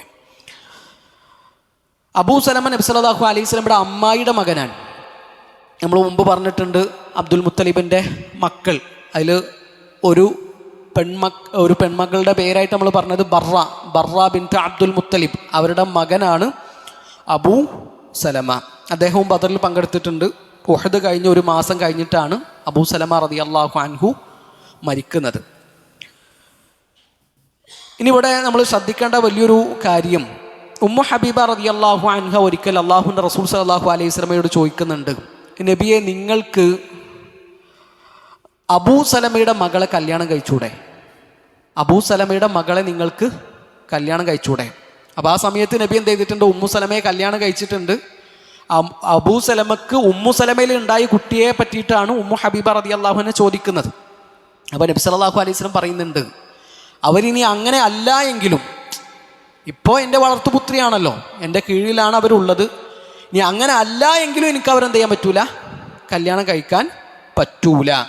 ഇന്നഹാ ല ഇബ്നതു അഖി മിനർ റദാഅ, കാരണം അവർ മുലകുടി ബന്ധത്തിലുള്ള എൻ്റെ സഹോദരൻ്റെ മകളാണ് എന്ന് നബി സല്ലല്ലാഹു അലൈഹി വസല്ലമ മറുപടി കൊടുക്കുന്ന നമുക്ക് കാണാൻ പറ്റും. എനിക്കും അബൂ സലമക്കും സുവൈബ പാല് തന്നിട്ടുണ്ട് എന്നാണ് നബി ഇവിടെ പറയുന്നത്. ഇമാം ബുഖാരി റഹിമഹുല്ലാ റിപ്പോർട്ട് ചെയ്യുന്ന 5101 ഹദീസാൻ. ഹംസ റളിയല്ലാഹുവിൻ്റെ മകളുടെ കാര്യത്തിലും സമാനമായ വാക്ക് നബി സല്ലല്ലാഹു അലൈഹി വസല്ലം പറയുന്നുണ്ട്. അങ്ങനത്തെ ഒരു വിവാഹാലോചന വന്നപ്പോൾ നബി സല്ലല്ലാഹു അലൈഹി വസല്ലം പറയുന്നുണ്ട്, ഇന്നഹാ ഇബ്നതു അഖി മിനർ റദാഅ, ഹംസയുടെ മകൾ മുലകുടി ബന്ധത്തിൽ എൻ്റെയും കൂടി സഹോദരിയാണ്, എൻ്റെയും കൂടി മകളാണ്, അപ്പോൾ അത് പറ്റൂല. വയഹ്റുമു മിനർ റദാഅതി മാ യഹ്റുമു മിനൻ നസബ്, അത് ഒരു അടിസ്ഥാനമാണ്. രക്തബന്ധം കൊണ്ട് ഹറാമാകുന്നത് മുലകുടി ബന്ധം കൊണ്ടും ഹറാമാകും എന്നത് അള്ളാഹുവിൻ്റെ റസൂൽ സല്ലല്ലാഹു അലൈഹി വസല്ലമ ആ സമയത്ത് പഠിപ്പിക്കുന്ന വലിയൊരു അടിസ്ഥാനമാണ്. അപ്പോൾ മുലകുടി ബന്ധമുണ്ട് എങ്കിൽ അവരാരാകൂല? അന്യരാകൂല, അവർ മഹ്റമുകളാണ്. ഇത് നമ്മൾ പ്രത്യേകം ശ്രദ്ധിക്കേണ്ട ഒരു വിഷയമാണ്. ആരൊക്കെയാണ് ഒരു പെണ്ണിൻ്റെ മഹ്റം എന്നുള്ളത് നമ്മുടെ നാട്ടിലുള്ള അധിക ആളുകൾക്കും അറിയില്ല. സൂറത്തുൻ നിസാ 4-ാമത്തെ അധ്യായം സൂറത്തുൻ നിസായിലെ 23-ാമത്തെ ആയത്തിൽ അള്ളാഹു എണ്ണി പറയുന്നുണ്ട് ആരൊക്കെയാണ് ഒരു പെണ്ണിൻ്റെ മഹ്റം എന്ന്. ഹുർരിമത് അലൈക്കും ഉമ്മഹാത്തുക്കും എന്ന് തുടങ്ങി കുറച്ചൊരു അരപ്പേജ് വരുന്ന ഒരായത്ത്, 4-ാം അധ്യായത്തിലെ 23-ാമത്തെ ആയത്ത്. ആ ആയത്തിൽ അള്ളാഹു പറയുന്നുണ്ട് ആരൊക്കെയാണ് ഒരു പെണ്ണിൻ്റെ മഹ്റം. അപ്പോൾ മഹ്റമായ ഒരാളും മഹ്റമല്ലാത്ത ഒരാളും എന്തല്ല, ഒരുപോലെയല്ല. മഹ്റമുകൾ എന്ന് പറഞ്ഞാൽ അവരുമായിട്ട് വിവാഹബന്ധം പറ്റൂല, വിവാഹബന്ധം നിഷിദ്ധമായ ആൾക്കാരാണ് മഹ്റമുകൾ. ഇപ്പം നബി സല്ലല്ലാഹു അലൈഹി വസല്ലമയുടെ കാലത്ത് തന്നെ ഉഖബത്ത് ബിനുൽ ഹാരിസ് റളിയല്ലാഹു അൻഹു, അദ്ദേഹം മക്കയിലാണുള്ളത്. മക്കയിൽ വെച്ച് ഇബ്നു ഇഹാബ് എന്ന് പറയുന്ന ഒരാളുടെ മകളെ ഇയാൾ കല്യാണം കഴിച്ചു. ഇവരുടെ ജീവിതം തുടങ്ങി. കുറച്ച് കഴിഞ്ഞപ്പോൾ വേറൊരു പെണ്ണ് വന്നിട്ട് പറഞ്ഞു, നിങ്ങൾ രണ്ടാൾക്കും ഞാൻ പാല് തന്നിട്ടുണ്ട്, നിങ്ങൾ രണ്ടാളും മുലകുടി ബന്ധത്തിലുള്ള സഹോദരനും സഹോദരിയുമാണ്. അപ്പോൾ ഉഖ്ബ റളിയല്ലാഹു അൻഹു കുടുംബക്കാരോടൊക്കെ ചോദിച്ചു, ഇങ്ങനൊരു സംഗതി ഉണ്ടോ? ഒരാൾ വന്നിട്ട് ഞങ്ങൾ രണ്ടുപേരും മുലകുടി ബന്ധത്തിലുള്ള സഹോദരനും സഹോദരിയാന്ന് നമുക്ക് പറയുന്നുണ്ട്, അപ്പോൾ എന്താണ്? അപ്പോൾ അവർക്കാർക്കും അറിയില്ല അങ്ങനത്തെ ഒരു സംഗതി ഉണ്ടോ എന്നുള്ളത്. കുടുംബക്കാർക്ക് ആർക്കും അറിയില്ല. അപ്പോൾ അതിലൊരു തീരുമാനം വേണം. ആ തീരുമാനം അറിയാൻ ഉഖ്ബത്ത് ബിൻ ഹാരിസ് റളിയല്ലാഹു അൻഹു മക്കയിൽ നിന്ന് പുറപ്പെട്ടു എന്നാണ്. നബി സല്ലല്ലാഹു അലൈഹി വസല്ലം അന്ന് മദീനയിലാണ് ഉള്ളത്. നബിനെ കാണാൻ വേണ്ടിയിട്ട് ഉഖ്ബ റളിയല്ലാഹു അൻഹു മദീനയിലെത്തി. ഇത് ഇമാം ബുഖാരി റഹിമഹുള്ളാഹ് ഉദ്ധരിക്കുന്നത് അറിവന്വേഷിച്ച് നടത്തുന്ന യാത്രയുടെ അധ്യായത്തിൻ്റെ കീഴിലാണ്. ശരിക്കും നിങ്ങൾ ആലോചിച്ച് നോക്കി, മക്കയിൽ നിന്ന് മദീനയിലേക്ക് അന്ന് എത്ര ദൂരമുണ്ട്? അന്ന് 9-10 ദിവസം യാത്ര ചെയ്യണം. ഇന്നത്തെ പോലത്തെ വിമാനവും കാറൊന്നും ഇല്ലല്ലോ. അത്ര ദൂരം യാത്ര ചെയ്തിട്ട് അവർ വന്നത് ഒരു മസ്അല ചോദിക്കാനാണ്. ഒരു മസ്അലയിലുള്ള വിധി അവർക്ക് അറിയണം, അതിന് തീരുമാനം എടുക്കണം. അത് അള്ളാഹുവിൻ്റെ റസൂൽ സല്ലല്ലാഹു അലൈഹി വസല്ലമയുടെ തീരുമാനമാകണം. നബിനോട് പറഞ്ഞു, വിഷയങ്ങൾ സൂചിപ്പിച്ചു. അള്ളാഹുവിൻ്റെ റസൂൽ സല്ലല്ലാഹു അലൈഹി വസല്ലമ തിരിച്ചു ചോദിച്ചു, കൈഫ് വഖദ് ഖീൽ, ഇനിയൊന്നും ചെയ്യാനില്ല, പറയപ്പെട്ട് കഴിഞ്ഞല്ലോ, നിങ്ങൾ രണ്ടുപേരും മുലകുടി ബന്ധത്തിലുള്ള സഹോദരനും സഹോദരിയാണെന്ന് പറയപ്പെട്ട് കഴിഞ്ഞു, അവിടെ ഇനിയൊന്നും ചെയ്യാനില്ല. ഉഖ്ബത്ത് ബിൻ ഹാരിസ് റളിയല്ലാഹു അൻഹു ആ പെണ്ണിനെ ഒഴിവാക്കുകയാണ്. ആ സ്വഹാബി വനിത വേറൊരാളെ കല്യാണം കഴിക്കുകയും ചെയ്യുന്നത് നമുക്ക് അവിടെ കാണാൻ പറ്റും. ഇവിടെ നമ്മൾ പഠിക്കേണ്ട വേറൊരു കാര്യം സ്വഹാബിമാരുടെ ആ ഒരു നിലപാടാണ്. നബി ഒരു കാര്യം പറഞ്ഞു കഴിഞ്ഞാൽ പിന്നെ അവിടെ ന്യായീകരിക്കാനും ഞങ്ങൾ എങ്ങനെയെങ്കിലുമൊക്കെ ഒത്തുപോകാം, മുന്നോട്ട് പോകാമെന്നല്ലല്ലോ ഒരു പറഞ്ഞത്. അതാണ് ഇസ്ലാമിൻ്റെ തീരുമാനമെങ്കിൽ, അതാണ് ദീനിൻ്റെ നിയമമെങ്കിൽ ബസ് തീർന്നു, ഞങ്ങൾക്ക് ആ വഴി മതി എന്നവർ തീരുമാനിക്കുകയാണ്. ആരാണ് സ്വഹാബി എന്നുള്ള ഒരു ചോദ്യത്തിനു കൂടിയുള്ള ഉത്തരമാണ് ഉഖ്ബത്ത് ബിൻ ഹാരിസ് റളിയല്ലാഹു അൻഹു. അപ്പോൾ അത് പ്രത്യേകം നമ്മൾ ശ്രദ്ധിക്കുക. ആരൊക്കെയാണ് മഹ്റം, ആരൊക്കെയാണ് അന്യർ? അന്യരോട് കീപ്പ് ചെയ്യേണ്ട ഡിസ്റ്റൻസ് നമ്മൾ കീപ്പ് ചെയ്യണ വേണം. മഹ്റമുകളോട് ഇടപെടുന്ന പോലെയല്ല അന്യരുടെ മുമ്പിൽ ഇടപെടേണ്ടത്. അവിടൊക്കെ ഇസ്ലാം നിഷ്കർഷിക്കുന്ന നിയമങ്ങളുണ്ട്, പരിധികളുണ്ട്, പരിമിതികളുണ്ട്. ആ പരിധികളും അതിർവരമ്പുകളും ഭേദിച്ചിട്ടാണ് ഒരാൾ മുന്നോട്ട് നീങ്ങുന്നതെങ്കിൽ അവിടെ കടുത്ത ഫിത്നകൾ ഉണ്ടാകും, അപകടങ്ങൾ ഉണ്ടാകും. അതിന് ഒരുപാട് തെളിവുകൾ എല്ലാ ദിവസവും നമ്മൾ കേൾക്കുന്നുണ്ട്, കാണുന്നുണ്ട്. ഇപ്പോൾ നമ്മുടെ നാട്ടിലൊക്കെ എളാപ്പാൻ്റെ മക്കൾ, മൂത്താപ്പാൻ്റെ മക്കൾ, ഇവർ അന്യരാണോ മഹ്റമുകളാണോ? അന്യരാണ്. ഇവിടെ ഇരിക്കുന്ന എല്ലാവർക്കും ഉൾക്കൊള്ളാൻ പറ്റുമെന്ന് ഞാൻ വിചാരിക്കുന്നു. പക്ഷേ ഇത് നമ്മൾ പബ്ലിക്കിൽ പറഞ്ഞാൽ ഉൾക്കൊള്ളാൻ ഭയങ്കര പ്രയാസമാണ്. ഒരാൾ അത് എൻ്റെ പെങ്ങളല്ലേ, ഞാൻ ഓണ ആങ്ങളല്ലേ, ഞങ്ങൾ രണ്ടാളും ഒരേ രക്തമല്ലേ എന്നാ പറയുക. ഇവിടെ ശരിക്കും നിങ്ങൾ ആലോചിക്കുക, നബി സല്ലല്ലാഹു അലൈഹി വസല്ലമയുടെ കാലത്ത് തന്നെ കുടുംബങ്ങളിൽ നിന്ന് എന്ത് ചെയ്തിട്ടുണ്ട്? കല്യാണം കഴിച്ചിട്ടുണ്ട്. അള്ളാഹുവിൻ്റെ റസൂൽ സല്ലല്ലാഹു അലൈഹി വസല്ലമയുടെ മോളെയാണ് അലി ഇബ്നു അബി ത്വാലിബ് റളിയല്ലാഹു അൻഹു കല്യാണം കഴിച്ചത്. അബൂ ത്വാലിബ് ആരാണ്? നബിൻ്റെ മൂത്താപ്പയാണ്. അപ്പോൾ നമ്മളെ നാട്ടിൽ ഇവരെ അന്യരായിട്ടല്ല കാണുന്നത്, ഇവരെ സ്വന്തക്കാരായിട്ടാണ് കാണുന്നത്. എന്നാൽ ഇസ്ലാമിക നിയമപ്രകാരം ഇവർ അന്യരാണ്, വിവാഹബന്ധം നിഷിദ്ധമാക്കപ്പെട്ട ആൾക്കാരല്ല. എനിക്കെൻ്റെ അമ്മായിൻ്റെ മോളെ കല്യാണം കഴിക്കാം, എനിക്കെൻ്റെ മൂത്താപ്പാൻ്റെ മോളെ കല്യാണം കഴിക്കാം. ജ്യേഷ്ഠൻ്റെ പെൺമക്കൾ, അനിയൻ്റെ പെൺമക്കൾ, അത് എൻ്റെ ആൺകുട്ടിക്ക് എന്താവൂല? മഹ്റമുകളാവൂല. അപ്പോൾ ആരൊക്കെയാണ് മഹ്റം എന്നുള്ളത് ശരിക്ക് സൂറത്തു നിസായിലെ 23-ാമത്തെ ആയത്ത് വെച്ചിട്ട് നമ്മൾ പഠിക്കണം. ഇത് നമ്മളെ കുട്ടികളെ കോളേജിൽ നിന്ന് കൂട്ടിക്കൊണ്ടരലും സ്കൂൾക്ക് കൊണ്ടാക്കലൊക്കെ ഈ കസിൻസാണ്. കസിൻസ് എന്ന് പറഞ്ഞാൽ സ്വന്തം സഹോദരനെ പോലെയാണ് കാണാറുള്ളത്. അതൊരിക്കലും എന്തല്ല, ശരിയല്ല. അതുപോലെ തന്നെയാണ്, അതുപോലെയല്ല, അതിനേക്കാളും കൂടുതൽ നമ്മൾ ശ്രദ്ധിക്കേണ്ട ഒരു കാര്യമാണ് ഭർത്താവിൻ്റെ സഹോദരന്മാർ. ഇപ്പോൾ ഒരു പെണ്ണാണെങ്കിൽ അവളുടെ ഭർത്താവിൻ്റെ ജ്യേഷ്ഠൻ, ഭർത്താവിൻ്റെ അനിയൻ.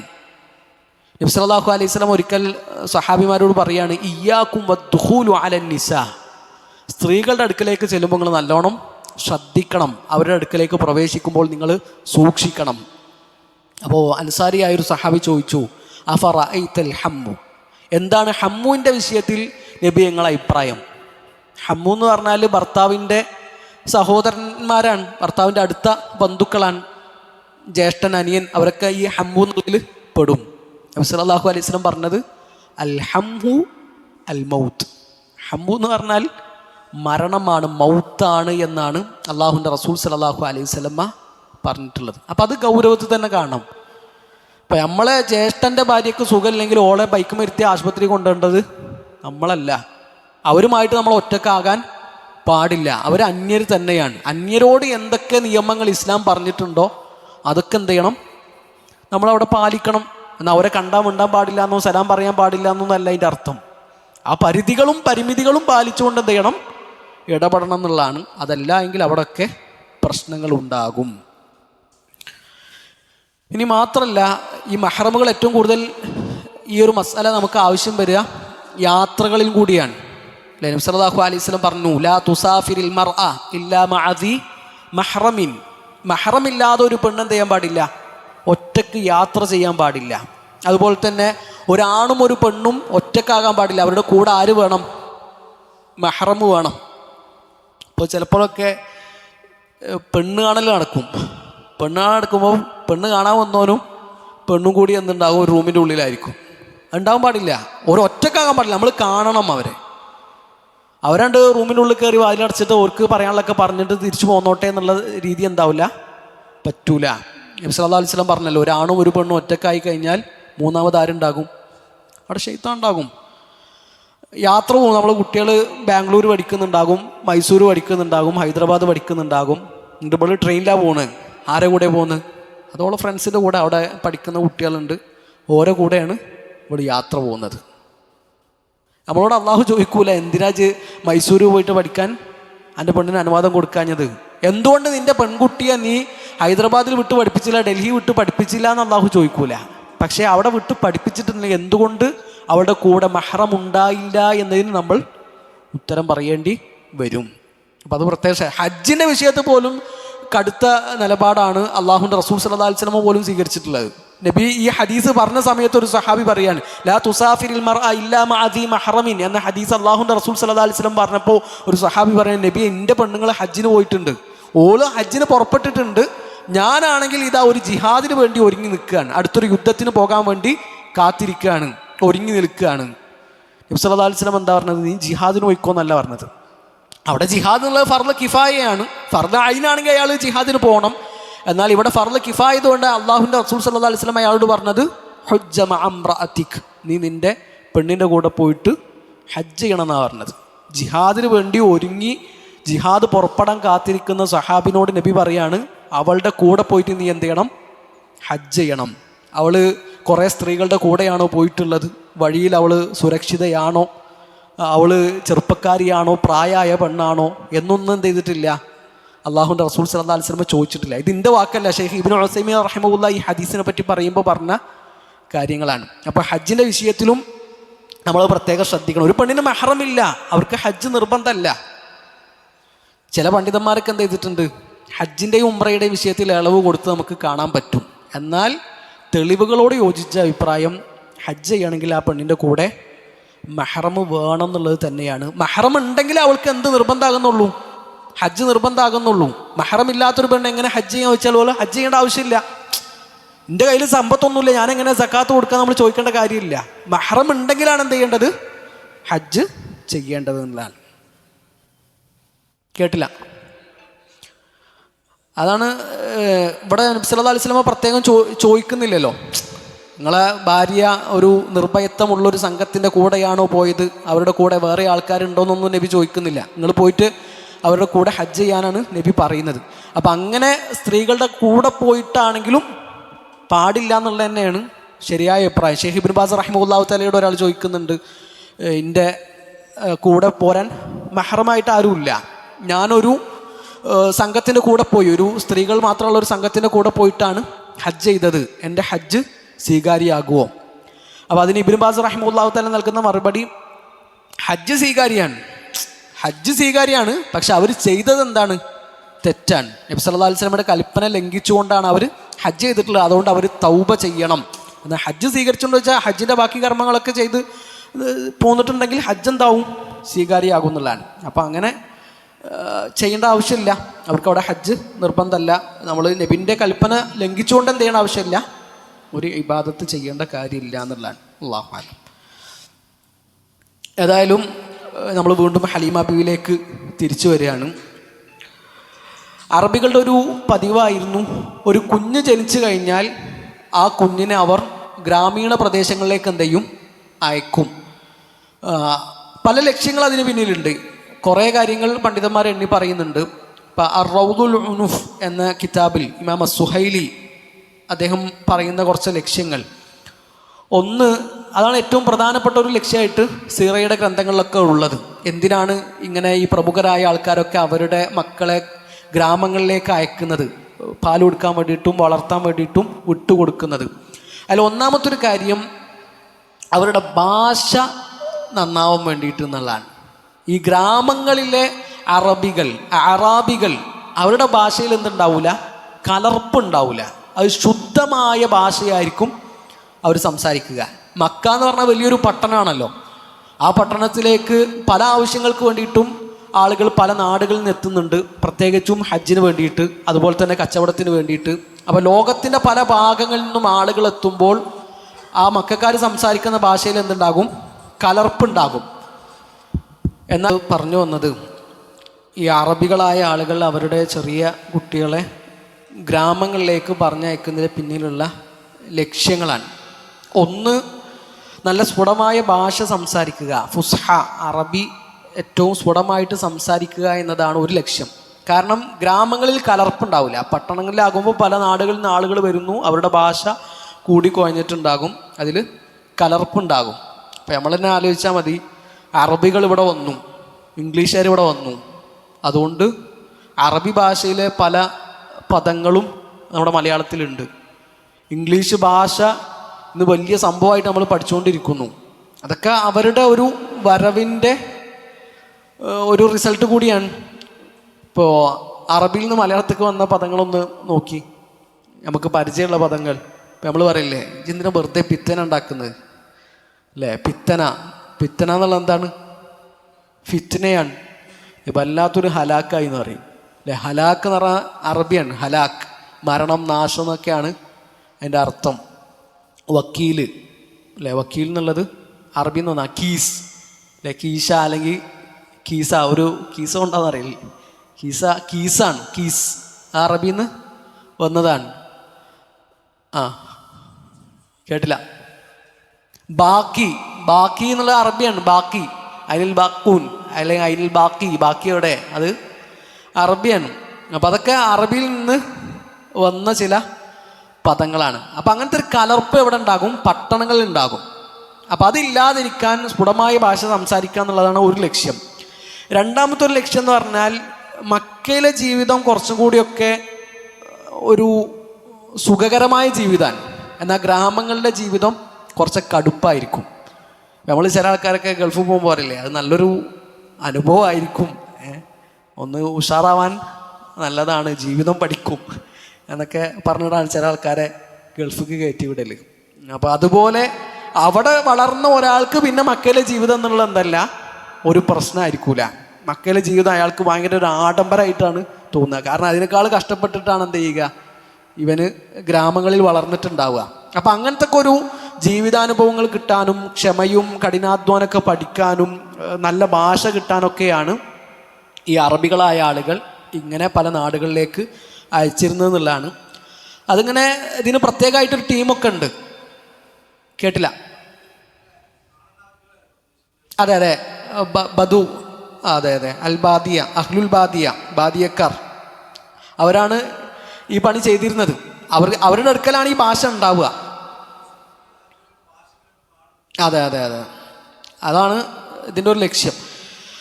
അങ്ങനെ ഈ ഹലീമത്തു സഅദിയ അവരുടെ നാട്ടിൽ നിന്ന് മക്കയിലേക്ക് പോരുകയാണ്. ഇവർ സംഘങ്ങളായിട്ടാണ് വരിക. കുറേ ആൾക്കാരുണ്ടാകും. എന്നിട്ട് ഇവർ വന്നിട്ട് കുട്ടികളെ തിരഞ്ഞെടുക്കും. എന്നിട്ട് ആ കുട്ടികളുമായിട്ട് പോകും. 2 വർഷം കഴിഞ്ഞാൽ വീണ്ടും തിരിച്ച് ഇങ്ങോട്ട് തന്നെ എത്തിക്കും. അതായിരുന്നു അവരുടെ രീതി. അങ്ങനെ ഹലീമത്തു സഅദിയ ഇവരുടെ ഗോത്രക്കാരുടെ കൂടെ ബനു സഅദ് ബിൻ ബക്കർ ഗോത്രക്കാരുടെ കൂടെ ഹലീമത്തു സഅദിയ മക്കയിലേക്ക് വരുന്നു. അവരുടെ കൂടെ അന്ന് അവരുടെ ഭർത്താവ് അൽ ഹാരിസ് ബിനു അബ്ദുൽ ഉസ്സയും ഉണ്ട്. അപ്പോൾ മുലകുടി ബന്ധത്തിലുള്ള നബി സല്ലല്ലാഹു അലൈഹി വസല്ലമയുടെ ഉമ്മയാണ് ഹലീമ ബിൻത്ത് അബി ദുവൈബ്. ഹലീമ ബിൻത്ത് അബി ദുവൈബ് എന്നാണ് ഹലീമത്തു സഅദിയ, അവരുടെ ഗോത്രത്തിലേക്ക് ചേർത്തിക്കൊണ്ട് ഹലീമത്തു സഅദിയ എന്നാണ് അവർ ചരിത്രത്തിൽ അറിയപ്പെടുന്നത്. നബി സല്ലല്ലാഹു അലൈഹി വസല്ലമയുടെ ജീവിതത്തിൽ വലിയൊരു പങ്ക് വഹിച്ച ആളാണ് ഹലീമത്തു സഅദിയ.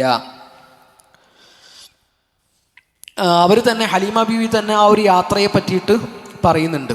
ബനു സഅദുകാരുടെ കൂടെ അവർ പുറപ്പെട്ടു, അവരുടെ ഭർത്താവ് കൂടെയുണ്ട്. മുലകൂടി പ്രായത്തിലുള്ള ഒരു ചെറിയ കൈക്കുഞ്ഞും അവരോടൊപ്പം ആ യാത്രയിലുണ്ട്. ഒരു ചാര നിറത്തിലുള്ള കഴുതപ്പുറത്താണ് ഇവർ യാത്ര ചെയ്യുന്നത്.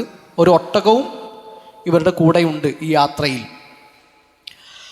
അങ്ങനെ ഈ യാത്രയുടെ സമയത്ത് ബനു സഅദുകാർക്ക് അങ്ങേയറ്റത്തെ ക്ഷാമമുള്ളൊരു സമയമാണത്. കടുത്ത വരൾച്ചയുള്ള ഒരു സമയത്താണ് ഇവർ മക്കയിലേക്ക് വരുന്നത്. ഇവർ പറയുന്നുണ്ട് ഒട്ടകത്തിൻ്റെ അകിടിൽ പാലില്ല, അവർക്കുള്ള ആടിൻ്റെ കറവയൊക്കെ വറ്റിയിട്ടുണ്ട്, അതുപോലെ തന്നെ ഇവർക്ക് തന്നെ അവരുടെ കുട്ടിക്ക് കൊടുക്കാനുള്ള പാല് പോലും ഇല്ല. എന്നാലും ഒരു സഹായം എന്ന നിലക്ക് എന്തെങ്കിലുമൊക്കെ കിട്ടുമെന്ന് പ്രതീക്ഷിച്ചിട്ടാണ് ഇവരെന്ത് ചെയ്യുന്നത്, മക്കയിലേക്ക് വരുന്നത്. അങ്ങനെ ഇവരുടെ കഴുത അവശയായിട്ടുണ്ട്. അതൊരു പെൺകഴുതയാണ്.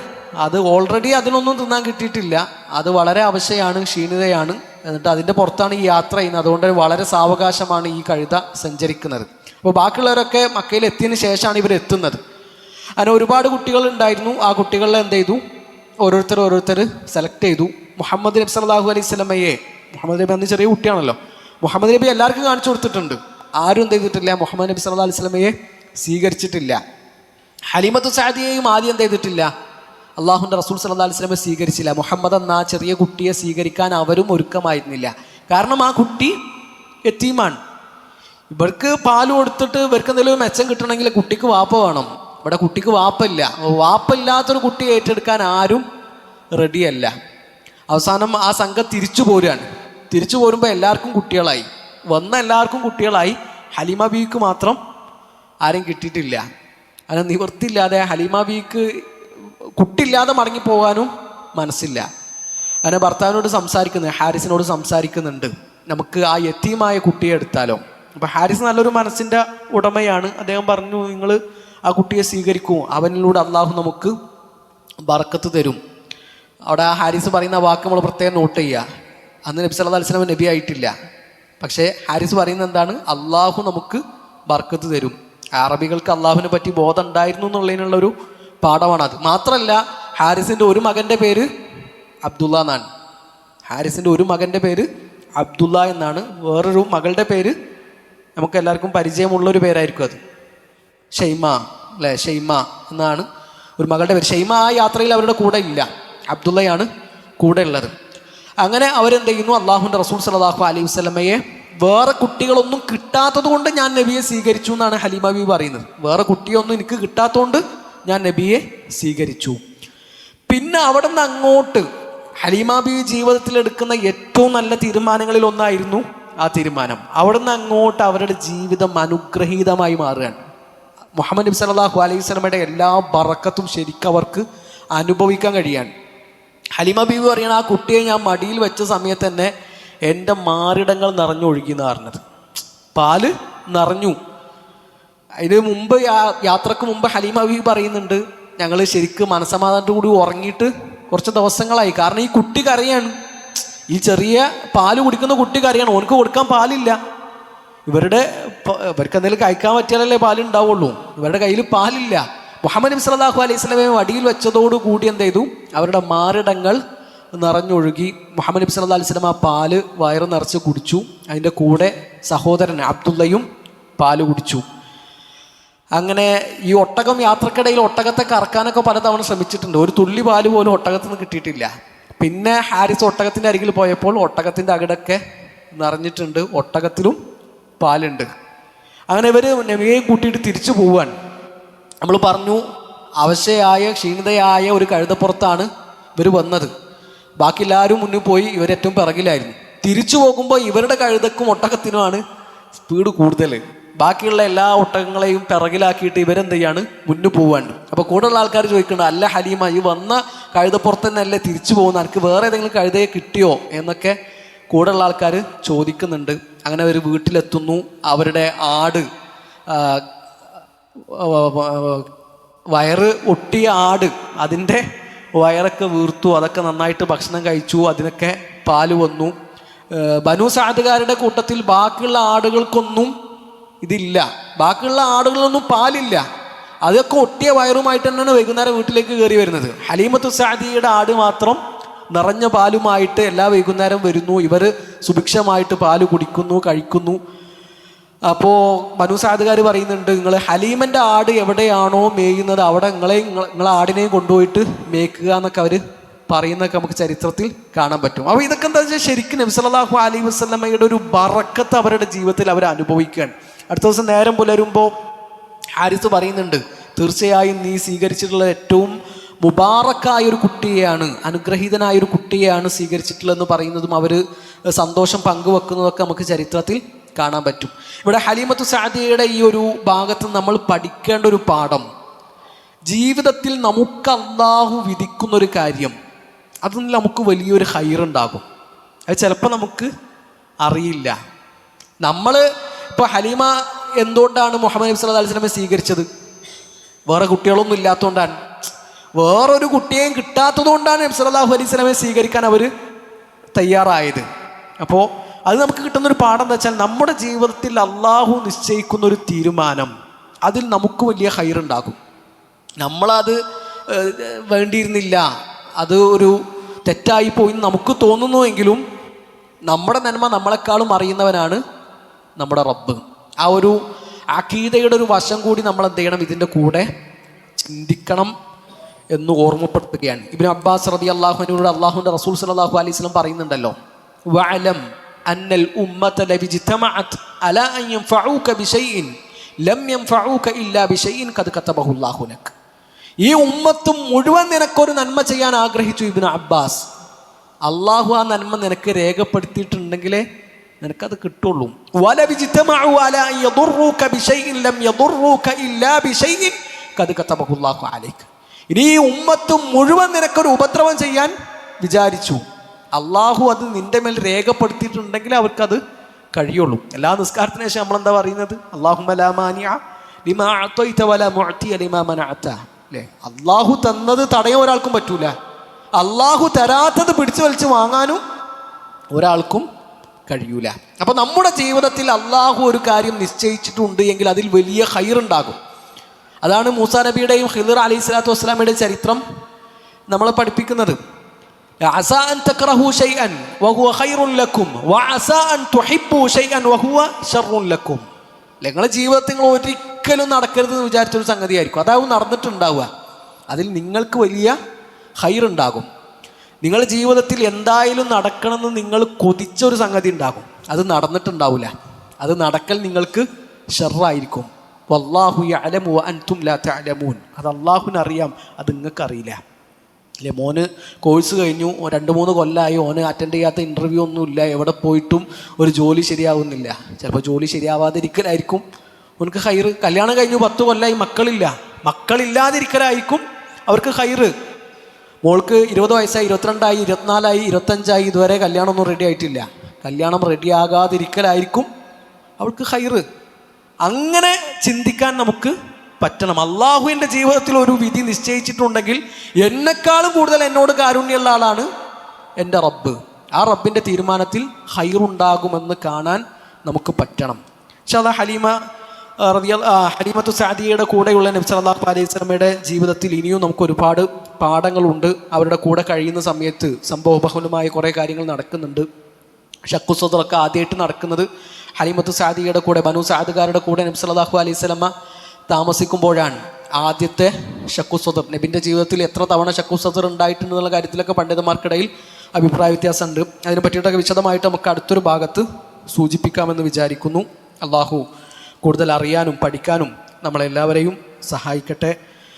ഉപകാരപ്രദമായ അറിവ് നമുക്കെല്ലാവർക്കും അള്ളാഹു വർദ്ധിപ്പിച്ചു തരട്ടെ. നബി സല്ലല്ലാഹു അലൈഹി വസല്ലമയുടെ ജീവിതം ചാണിന് ചാണായി മുഴത്തിന് മുഴമായി പിൻപറ്റുന്നവരുടെ കൂട്ടത്തിൽ അള്ളാഹു നമ്മളെല്ലാവരെയും ഉൾപ്പെടുത്തട്ടെ. അഖൂലു ഖൗലി ഹാദാ അസ്തഗ്ഫിറുല്ലാഹ ലി വലക്കും വലിജമീഇൽ മുസ്ലിമീൻ. സുബ്ഹാനകല്ലാഹുമ്മ വബിഹംദിക അഷ്ഹദു അൻ ലാ ഇലാഹ ഇല്ലാ അൻത അസ്തഗ്ഫിറുക വഅതൂബു ഇലൈക്. അസ്സലാമു അലൈക്കും വറഹ്മത്തുള്ളാഹി വബറകാതുഹു.